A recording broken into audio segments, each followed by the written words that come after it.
Amén, gloria a Dios. Bendito sea el Señor, hermanos. Jueces, capítulo 6. Gloria a Dios. Bendito sea el Señor. Del 1 al 9.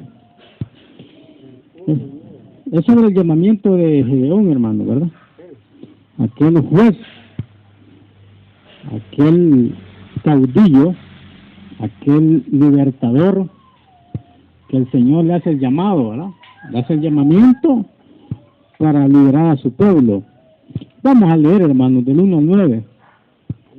Los hijos de Israel hicieron lo malo ante los ojos de Jehová, y Jehová los entregó en manos de los de Madián por 7 años. Y la mano de Madián prevaleció contra Israel. Los hijos de Israel, por causa de los madianitas, se hicieron cuevas en los montes y cavernas y lugares fortificados. Pues sucedía que cuando Israel había sembrado, subían los madianitas y amalecitas y los hijos del oriente contra ellos. Subían y los atacaban. Y acampando contra ellos destruían los frutos de la tierra hasta llegar a Gaza. No dejaban que comer a Israel ni ovejas, ni bueyes, ni asnos. 3 clases de animales, ¿verdad? Porque subían ellos y sus ganados y venían con sus tiendas en grande multitud, como langostas. Ellos y sus camellos eran innumerables. ¿Eh? Así venían a la tierra para devastarla. De este modo empobrecía Israel en gran manera por causa de Madián, y los hijos de Israel clamaron a Jehová.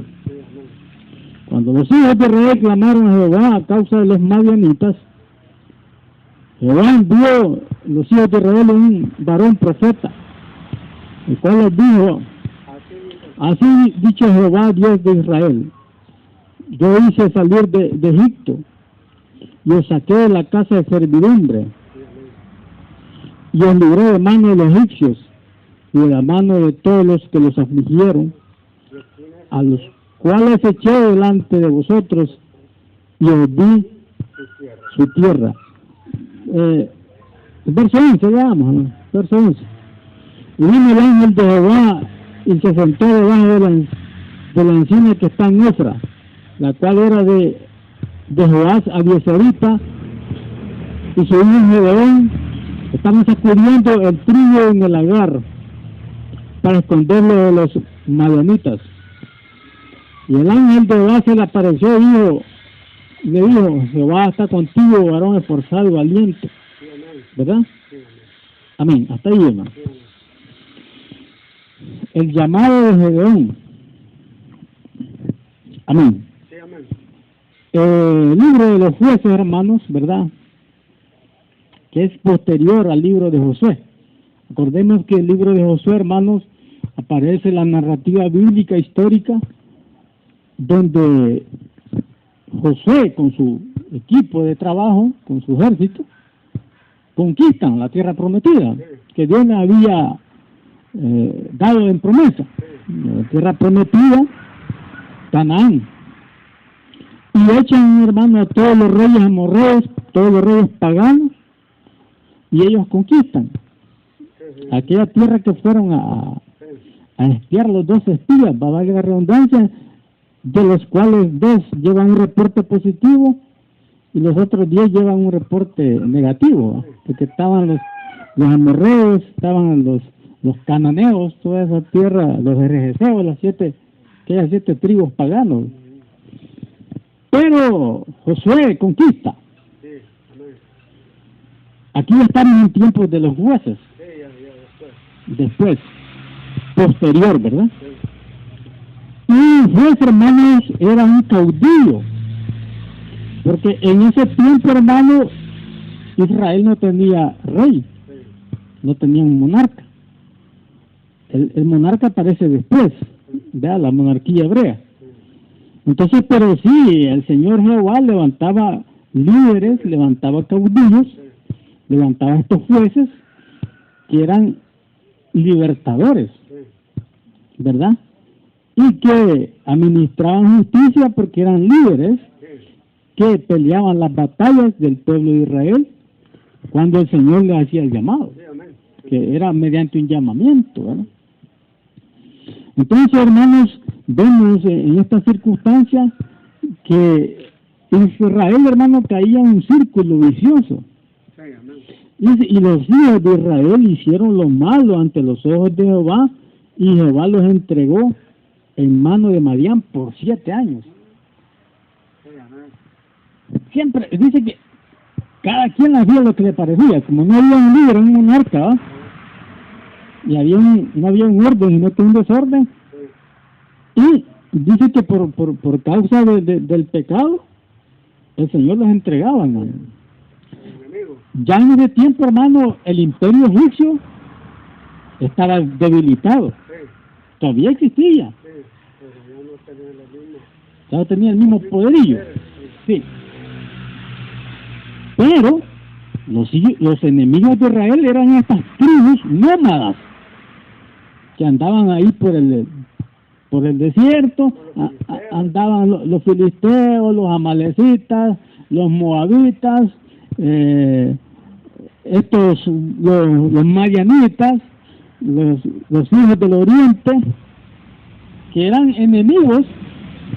Estos nómadas no eran un imperio, pero sí eran tribus paganas, tribus nómadas que acechaban, que atacaban a Israel. Entonces dice, y la mano de Madián prevaleció, dice, contra Israel por 7 años. 7 años. 7 años sometidos. 7 años de subyugación.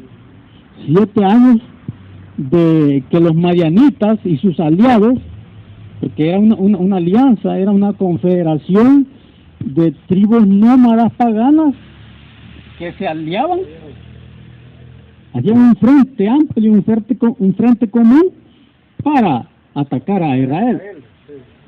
Probablemente entre los madianitas, amalecitas y los hijos del oriente, probablemente tenían problemas entre ellos, pero fomentaban la unidad, un frente común para atacar a Israel. Mire cómo es el enemigo, ¿va? Cuando se levanta en bloque, cuando se levanta en un solo frente. Probablemente no llevaban bien los líderes de estas tribus nómadas, pero para atacar a Israel se unían. Ellas hacían una confederación, una alianza perversa para atacar a Israel y despojarlo de todos los bienes, de todas las cosechas, de todo lo que habían producido, de todo lo que habían fructificado, de tal manera, dice que en el verso 2, hermanos, dice ahí, y la mano de Madián prevaleció contra Israel, y los hijos de Israel, por causa de los madianitas, se hicieron cuevas en los montes y cavernas y lugares fortificados.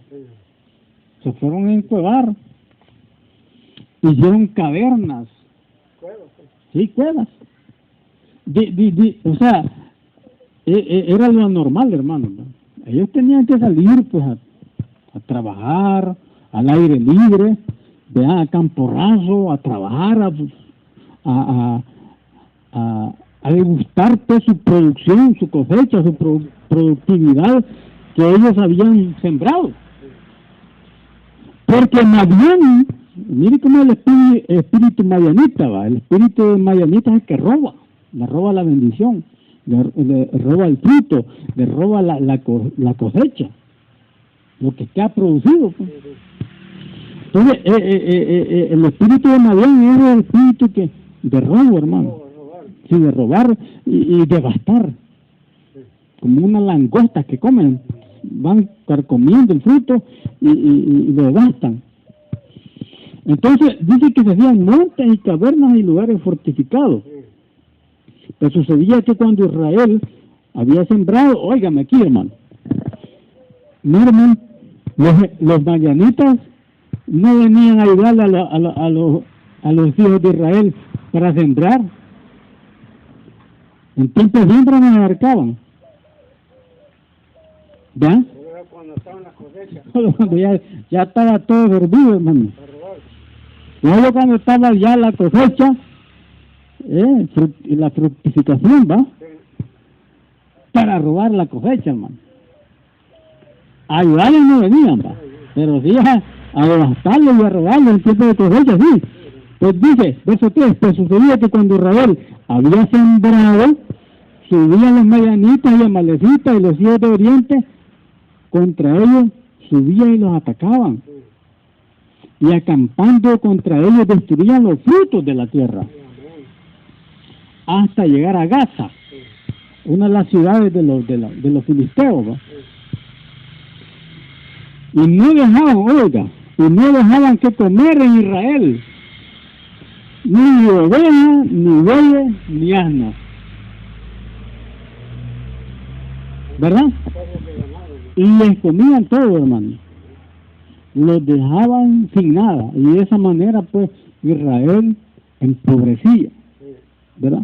Pero llegaba un momento, hermanos, que los hijos de Israel como que recapacitaban, entraban en sí y clamaban al Señor. Señor, ayúdanos, ¿verdad? Tú nos sacaste de la servidumbre en Egipto. Claro, estas ya son otras generaciones, desde luego. Ya. Pero, Señor, te estamos subyugados, sometidos, no a un imperio, sino que estas tribus nómadas que nos atacan y nos hurtan, nos roban todo lo que nosotros hemos cosechado, lo que hemos producido. Entonces dice, en el verso 5 dice, porque subían ellos y sus ganados y venían con sus tiendas en grande multitud como langostas. Sí, no era, digamos, un imperio en sí, pero era una multitud que venían en forma de langostas. Venían, hermanos, a robarse todo y despojar.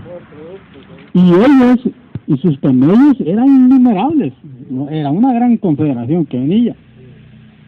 Entonces, cuando venía esta confederación de tribus nómadas, los israelitas pues no hacían nada. O sea, prácticamente indefensos, ¿va? Se sentían derrotados, se sentían frustrados. Así se venían a la tierra para devastarla. Se llevaban todo, hermano. Los frutos, los tipos de animales, ¿va? Ganado, bueyes y ovejas. Verso 6. De este modo empobrecía Israel en gran manera por causa de Madián. El espíritu madianita, el espíritu te roba, hermano. Te roba la paz, te roba el gozo, te roba la bendición, te roba tus frutos, y ves que no salís adelante, no prosperás, porque ese espíritu de Madián, hermano, te lleva a robar la bendición. Pero hoy, esta tarde, el Señor se levanta, hermano, como poderoso gigante en defensa, ¿verdad? Dice, y los hijos de Israel, dice, clamaron a Jehová. Ahí viene el clamor. Cuando hay un clamor, Jehová envía su respuesta, envía su contestación. Entonces dice, verso 8, hermano, Jehová envió a los hijos de Israel un varón profeta. No da el nombre, ¿va? Desde luego era un profeta oral, hermano, de esos que daban profecías, que daban visiones, pero en algunos casos aparecen nombres o en otros casos no aparecen nombres. Por ejemplo, un profeta oral fue Elías. Oral porque solo hablaba, o sea, no escribió. Eliseo, Natán, el profeta Gad, esos eran profetas orales. Lo mismo este profeta.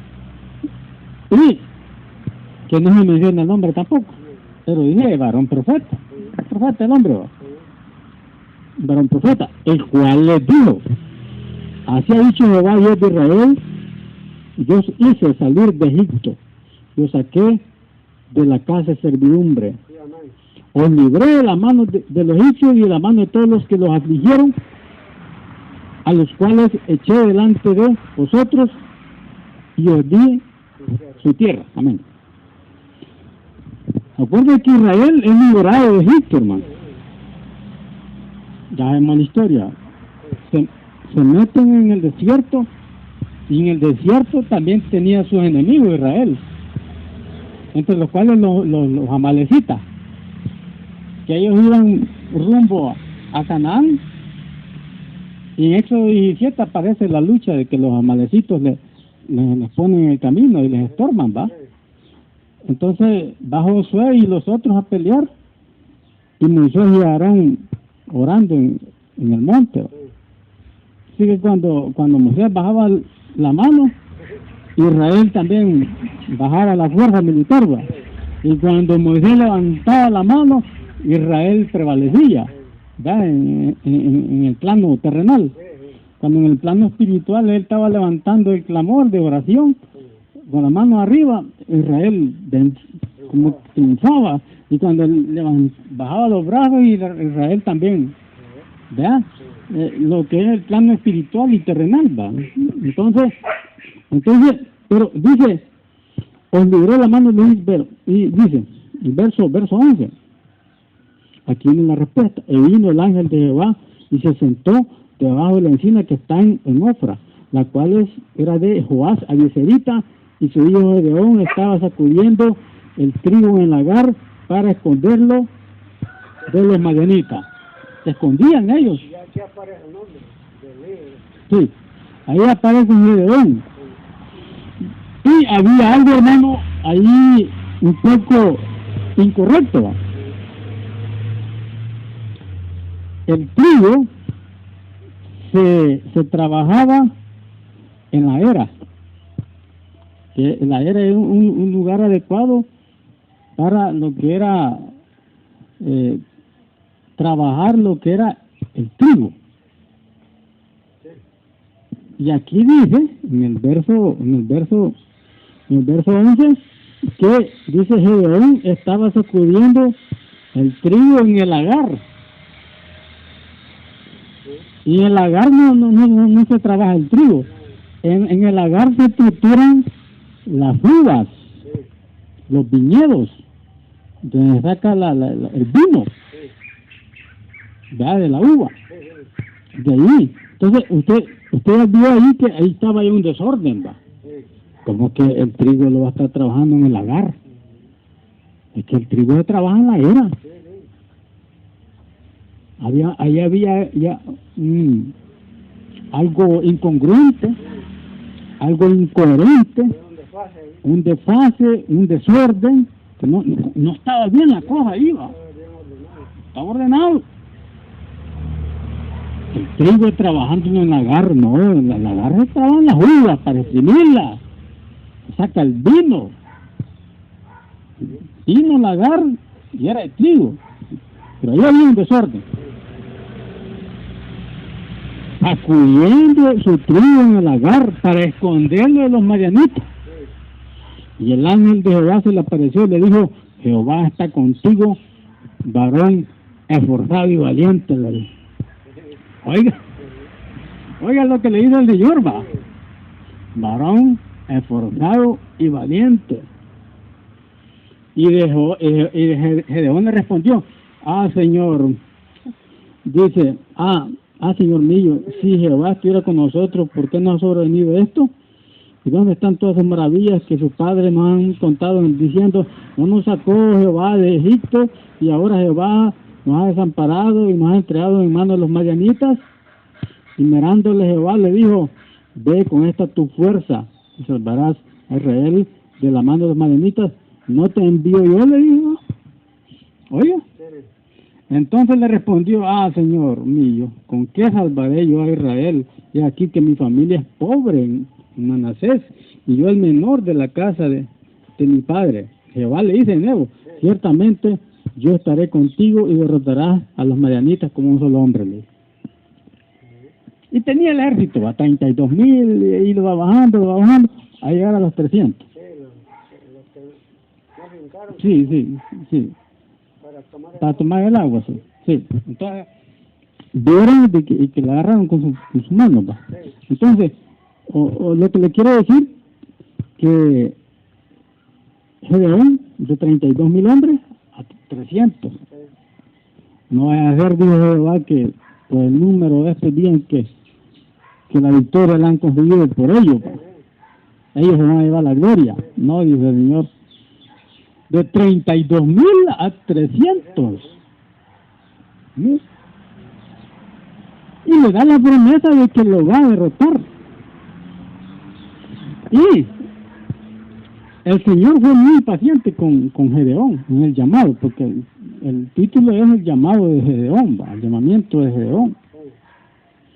Fue muy paciente, le dio unas señales allí, un vellón de lana y sueño que alguien soñó. Y en el Jueces 7:15 le dice, cuando Gedeón oyó el relato del sueño y su interpretación, adoró. Y vuelto al campamento de Israel, dijo, levantaos, porque Jehová ha entregado el campamento de Madián en vuestras manos. Oiga, ya hay una promesa, y él está hablando, hermano, en tiempo ya pasado, porque dice aquí, porque Jehová ha entregado, dice. Ya la fe de Gedeón ya estaba cambiando. Ya no era aquella autoestima tan baja que tenía. Señor, yo soy pobre, soy de la familia de Manasés, soy de escasos recursos, ¿con qué yo voy a salvar a Israel? Soy el menor de mi familia. Una autoestima baja de Gedeón, desde luego, por la panorámica de frustración que había en él.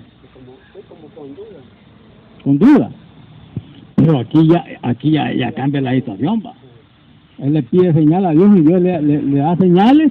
Y mira aquí, dice, porque Jehová ha entregado, dice. Óigame, no han ido a la batalla, hermano. No han ido a la batalla y ya Gedeón está vislumbrando, está visionando de que Jehová ha entregado. Oiga, pero está hablando en tiempo pasado. Y no había ido todavía a la batalla con los madianitas. Pero él ya dice, ha entregado. ¿Verdad? Ya hay un respaldo, ¿va? Y dice, se lo ha entregado el campamento de Madián en vuestras manos. Ahí le cree a Dios. Porque no es lo mismo creer en Dios, hermano. Porque en Dios todo el mundo cree, ¿va? Hasta los demonios creen y tiemblan, dice. Creerle a Dios es diferente. Creer en las promesas de Dios. Creerle a las promesas de Dios. Entonces Dios le dio el sueño, la interpretación. Y la otra señal del vellón de lana también, ¿va? Que le dio. Jehová el Señor fue paciente con este muchacho. Me lo llevo aquí, le muestro señales, le muestro sueños, le muestro interpretación, le muestro que consume el vellón de lana, para que y mire cómo trabajó el Señor con paciencia. La paciencia que nosotros a veces no tenemos, ¿no? Y el Señor nos trabaja, nos hace el llamado, nos hace el llamamiento a que trabajemos, a que luchemos, a que perseveremos con paciencia, ¿va? Me pone excusas, me pone objeciones, pero ahí lo llevo, y le voy presentando visiones, sueños, igual a Moisés. El Señor le dijo, sí, soy de poco hablar, le dijo, no puedo hablar bien, soy tartamudo, le dijo, no, le dijo, Aarón va a ser tu portavoz, le dijo, ¿ya? Y la objeción va, hasta que se le aparece hay una pasaje ahí donde que como que el hijo se iba a morir también, Séfora, ¿va? Y Moisés comprendió, pues, de que no era necesario que Séfora o el hijo se murieran, pues, a llegar a ese extremo para aceptar el llamamiento de que Jehová el Señor le estaba haciendo para ir a Egipto. dijo, no, esta mujer es de sangre, dijo, y mejor voy, pues. Pero el Señor, aún con las objeciones, excusas, obstáculos que el hombre pone, el Señor lo trabaja, lo moldea con paciencia y para que vaya a hacer la obra, a ejecutar la obra, la misión que Él le envía. Porque apóstol significa enviado. Entonces Moisés fue enviado a Egipto, ¿ya? Es un apóstol del Antiguo Testamento, ¿ya? Porque fue enviado a sacar al pueblo de Israel en Egipto. 40 años de edad que llega cuando llega a donde Jetro, tierra de Madián, 40 años más que pasa en el desierto. He tenido 80 años. Cuando ya el Señor le hace el llamado en la teofanía de la zarza ardiente, ¿va? El arbusto. Yo creo que el arbusto no se consume, ¿va? Lo más normal es que el arbusto en el desierto se quemaba, se consumía y desaparece. ¿Qué es lo que pasa ahí? Digo, ese fuego no se consume, dijo Moisés. Y el Señor le parece en la teofanía ahí de la zarza ardiente, le dice, Moisés, este lugar donde pisas es santo, quítate el calzado, la sandalia, porque el lugar donde estás es santo. Lo mismo le dice a José, quítate la sandalia, le dice, porque ahí le salió una teofanía angelical, ¿verdad? No, a Moisés fue una zarza ardiente, que es teofanía, una representación de Dios en el Antiguo Testamento. Pero a Josué fue ya en forma angelical, porque aparece el ángel de Jehová como un guerrero. Cuando Josué le dio, eres de los nuestros, eres de nuestros enemigos, le dijo. No, le dijo, vengo como el comandante en jefe del ejército celestial, le dice, va, mire qué fue, hermano, vengo, le dijo. Y cuando vio que era el propio Señor que se le apareció en forma angelical, en teofanía angelical, dice que quítate el calzado, le dijo. Las mismas palabras que le dijo a Moisés, le dijo a José. Santo él, le dijo. Entonces, hermano, ya José entendió, ¿va? Probó los espíritus, porque allá en Zambia probó los espíritus, porque no todos los espíritus son de Dios. ¿Bien? Entonces, hermano, vemos aquí, pues, en este libertador, este juez, Gedeón, Dios trabaja con él, y el hombre hace su trabajo al final, acepta el llamado, y hermanos, y lo más sorprendente es que derrota a los madianitas con 300 hombres. Con 300 hombres, no 32,000, sino que con 300. Y él se convierte en un caudillo, en un líder. ¿Vean? Así como Sansón fue juez, Sangar, Otoniel, Débora, jueza, Jefté, Gedeón y otros más que fueron jueces, que Dios los levantaba como libertadores para salvar a Israel de sus enemigos, porque no habían gobernantes, no habían reyes. Los reyes aparecen después. Lo podemos ver en el primer libro de Samuel, ¿verdad? Después, la monarquía hebrea es después. Ya en las naciones paganas sí habían reyes. Me parece que aquí, hermanos, voy a ver si lo hay. Las naciones paganas sí tenían reyes.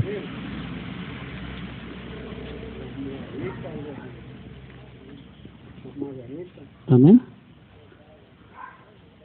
Amén. Ahí aparece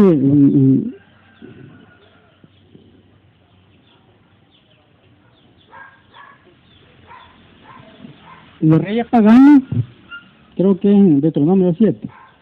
Los reyes paganos tenían varios esposas, varias concubinas. Sí, sí.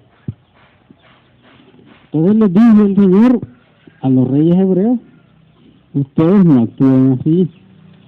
Los reyes paganos son polígamos, tienen varias esposas, tienen varias mujeres, pero ustedes no actúan así. Entonces la poligamia de los reyes de Israel fue por imitar a los reyes paganos. No que era la voluntad de Dios, sino que ellos se sentían reyes, se sentían poderosos y mandaban a traer la fulana para tenerla como segunda esposa, tener casi un harén de esposas, ¿va? O concubinas, pues. ¿Verdad? Concubina. Entonces, pero les digo que eran los reyes paganos que tenían esa costumbre, esa conducta. No, a ustedes no, les digo, pero siempre los reyes de Israel tuvieron un montón de esposas. Sí, claro. Entonces, yo creo, aquí está, creo que Salomón tenía 700 esposas y 300 concubinas. Ahora eran 1000. Sí. Bueno, este mismo León tuvo 70 esposas. Pero no llegó a las 70 hijos, perdón, con varias esposas. no llegó a las 100. No llegó a las 100. Pero no había una monarquía. La monarquía llega después. La monarquía hebrea, en tiempos del profeta Samuel. ¿Ya? Entonces, pero vemos hermanos de que Gedeón, pues, un hombre que el Señor le dijo varón esforzado y valiente, pero él tenía la autoestima baja, hermano, no se creía. Pero después, cuando vio las señales que el Señor le... Ahí ya se animó, ¿verdad? Y derrotó a la confederación. De tal manera, aquí en la lista de la galería de héroes de la fe, o heroínas de la fe, estoy hablando de Hebreos capítulo 11:32. Oiga cómo dice. Y que más digo, dice, porque el tiempo me faltaría contando de Gedeón. Oiga, como héroe de la fe. Fue un héroe nacional. Y el escritor a los hebreos lo presenta en la galería, lo presenta en el museo de héroes de la fe del Antiguo Testamento, y lo menciona. Dice, ¿qué más digo? Dice, porque el tiempo me faltaría contando de Gedeón, de Barak, de Sansón, ¿puedes? De Jefté, Jueces 11, Jefté, de la monarquía de David, así como de Samuel el profeta, y de los profetas mayores y menores, que por fe conquistaron reinos, hicieron justicia, alcanzaron promesas, taparon boca a los leones. ¿Quién? En el pozo. Daniel, correcto, amén. Apagaron fuegos impetuosos, evitaron filo de espada, sacaron fuerzas de debilidad, se hicieron fuertes en batalla y pusieron en fuga ejércitos extranjeros. Los enemigos. Héroes de la fe. Ahí sale Gedeón, Primero. que el primero, correcto, que el muchacho que decía, ¿y por qué nos ha sobrevenido esto? Si yo soy de la familia de Manasés, somos pobres, soy el menor, ¿con qué yo voy a salvar a Israel? Él mismo se me Sí, tenía la autoestima baja, ¿verdad? Después ya es un héroe de la fe. Capta las visiones, los sueños, las interpretaciones, la señal del vellón de lana consumido. Que ya Dios me está respaldando, ¿va? Entrémosle. El Señor Jehová ha entregado las madianitas en vuestras manos. Y vamos. Y los derrotan con 300 hombres. Para que yo sea glorificado en el Señor. Porque si estos van con los 32,000, van a decir que por su fuerza ganaron, ¿va? No, por la cantidad numérica. Y Gedeón es mencionado en la galería de los héroes de la fe. El primero, como usted dice. ¿Verdad? Qué bonito, hermano, qué lindo, ¿verdad? La palabra de Dios, hermano. Donde Gedeón, aquel muchacho que el ángel le dice, varón esforzado y valiente. el ánimo, Sí. con las palabras. Y que así lo veía Dios. Yo lo veía como un varón esforzado y valiente. Que estaba trabajando el trigo en el lagar. Había desorden, pero estaba ahí. Y le dice, varón esforzado y valiente. Señor, yo no sé, ¿cómo no? Sos varón esforzado y valiente. Yo te lo digo. ¿Sí? Y cobró ánimo con las señales que el Señor le dio y con el llamamiento. Porque él con las señales, con los sueños, las interpretaciones, con el vellón del año, la señal, y que los demás se le unen a él, dio el respaldo divino, ¿no? El respaldo de Dios. Ya sintió como más confianza. Confianza y agarra fortaleza, ¿no? Respaldo divino de Dios. Y es así que él acepta el llamado de Gedeón, aquel valiente guerrero que está en la galería de héroes de la fe. Amén. Amén. Gloria a Dios, bendito sea el Señor.